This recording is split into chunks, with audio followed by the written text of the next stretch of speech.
I never thought the day would come when my own son would look straight into my eyes and see nothing, no recognition, no warmth, no familiarity, just a cold, confused emptiness. And the worst part? I couldn't even blame him. But I also can't forget how it felt. I remember standing there, my breath trembling in my throat, watching the child I raised from the moment he came into this world stare at me like I was a stranger trying to force my way into his life. And when I whispered, that one word, the one word that shaped every moment of my existence, everything in his face shattered.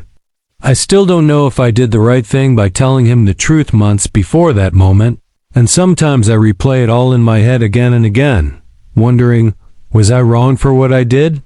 If you were in my place, would you have done something different? Asterisk, my story started long before that day, long before the sterile hospital hallways and the soft beeping of machines replaced the sound of my son's laughter. Life wasn't easy for us. It never was. I had my son, Ian, when I was only 19. His father left before the first ultrasound.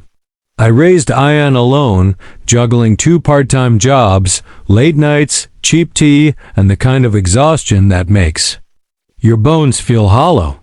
But every morning when he reached out his tiny arms and smiled at me like I was his entire world, all of it, every struggle, every tear felt worth it. Ian was everything I had, and I was everything he had. When he was 6, I remember sitting with him on the balcony of our cramped apartment. He pointed at the sky, at an airplane, and said, "Mama, one day I'll fly in one of those. And I'll take you with me." Such a small sentence, but it became my fuel for years. Whenever I wanted to give up, I'd hear his little voice again. We didn't have much, but we had each other, and that felt like enough. Asterisk, as Ian grew older, he became even more determined. He studied harder than any kid I'd ever seen. He worked part-time jobs as a teenager, not to buy things for himself, but to help me. I'd find money tucked quietly into my purse, and when I confronted him, he'd shrug and say, "Mama, you've done enough." The pride I felt for him was indescribable. When he was accepted into a top university on a partial scholarship, I cried for hours. He hugged me tight and said, "This is just the beginning." And it was. He grew up so fast after that, moving to another city for his studies. I visited him when I could, but he was always busy. Still, he called me almost every night. "Mama, today we learned this," or "Mama, guess what happened?" And sometimes even, "Mama, I'm tired, but I'll keep going." I lived for those calls. I kept every message he ever sent. My phone was full of his pictures, his voice notes, his silly little updates about his day. I didn't tell him how lonely the house felt without him, how every meal tasted different without him across the table, or how I sometimes sat in his empty room just to feel close to him. I didn't want to hold him back. I wanted him to soar like he always dreamed, and then everything changed. One night, I got a call. The kind of call no mother should ever receive. Ian had been in an accident, a terrible one. A drunk driver had run a red light and crashed into the bus he was traveling on. The impact left him with severe head injuries. I don't remember the journey to the city. I don't remember the people around me, the nurses, the doctors. All I remember is my heart pounding so hard I thought I'd faint. When I finally saw him, hooked up to tubes, his head wrapped in bandages, his body still, something inside me broke. I held his hand and whispered, "Mama's here, Ian, I'm right here." His fingers didn't move. Asterisk, the doctors explained that he might wake up with memory loss. They didn't know how severe it would be. It prepared me for the worst, but nothing could have prepared me for the moment he finally opened his eyes. His gaze drifted around the room, confused, scared.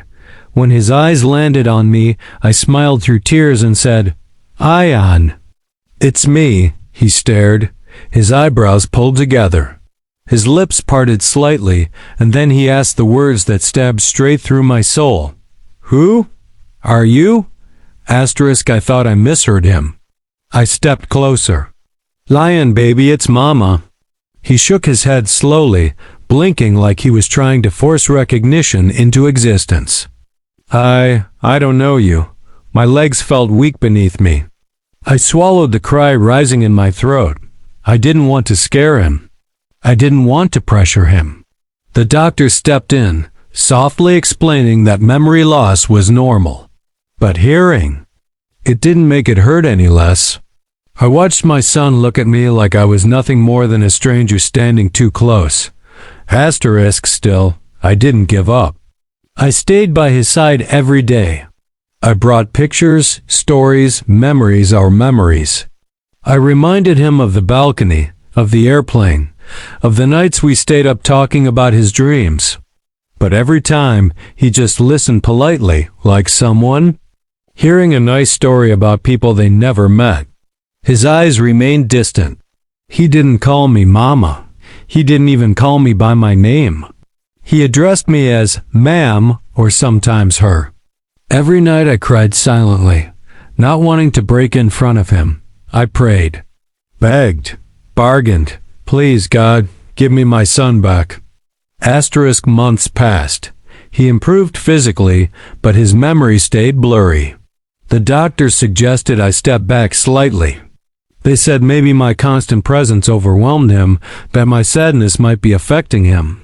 So, with a shattered heart, I agreed. I visited only when allowed. I stayed calm.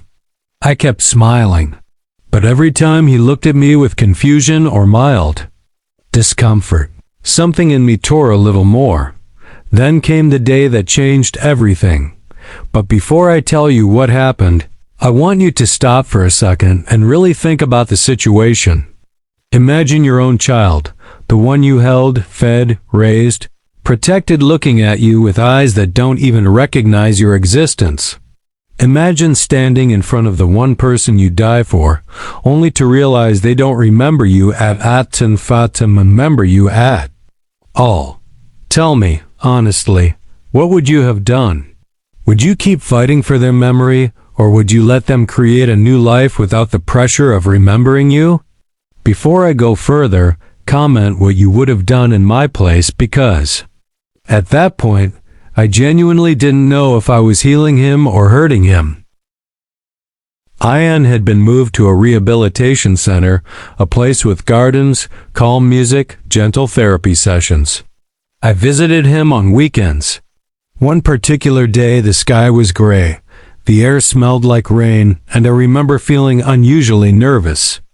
The nurses told me he'd had a good morning. They encouraged me to try something new, bring an object that held deep emotional value. So I brought the small wooden airplane he carved for me when he was 11. It wasn't perfect. It had uneven edges and a crooked wing, but he'd made it for me with so much love. He once told me, "Mama, this is you and me. I'll fly one day and you'll always be with me." I held that plane for years like it was treasure. When I walked into his room, he glanced up from his notebook. He'd been drawing again, a hobby he'd rediscovered after the accident. He nodded politely. "Hello, ma'am." My heart clenched, but I forced a smile. "I brought something for you." I placed the little plane on the table. He looked at it, tilted his head, and traced the edges with his fingers. "It's familiar," he whispered. My chest tightened. "You made it," I said softly. He looked up sharply. "I did?" I nodded, tears threatening but not falling. "When you were 11, for me." He blinked rapidly, like something inside him was shifting. "For you?" The confusion on his face hurt so much I could barely breathe. His therapist gently encouraged me to speak to him, show him warmth but not pressure. So I sat beside him. We talked I talked and he listened. I told him about our life, our struggles, our victories. He listened quietly, absorbing every word. I saw something flicker in his eyes, something nostalgic, something wounded. Then He asked, "Why did I make it for you?" My throat closed. My eyes burned. I leaned closer, placed my trembling hand over his, and whispered the word that had been echoing inside me for months. The word he used to say dozens of times a day. The word that shaped my identity, my purpose, my entire life. Mama. He froze, his breath hitched. His eyes widened, and suddenly something inside him cracked open. His face twisted in pain as he grabbed his head with both hands. Mama. He whispered the word like it was both a discovery and a loss. Mama? His voice broke. Tears streamed down his face. And then, like a dam bursting, memories flooded back to him in jagged, overwhelming waves. He cried and cried, repeating, Mama, Mama. I held him as he trembled in my arms, and for the first time in months, he clung to me like my son again. The aftermath wasn't perfect.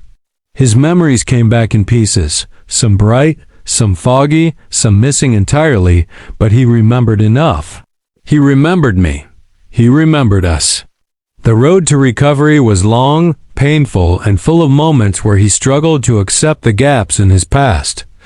But we faced it together. He slowly started calling me Mama again without hesitating.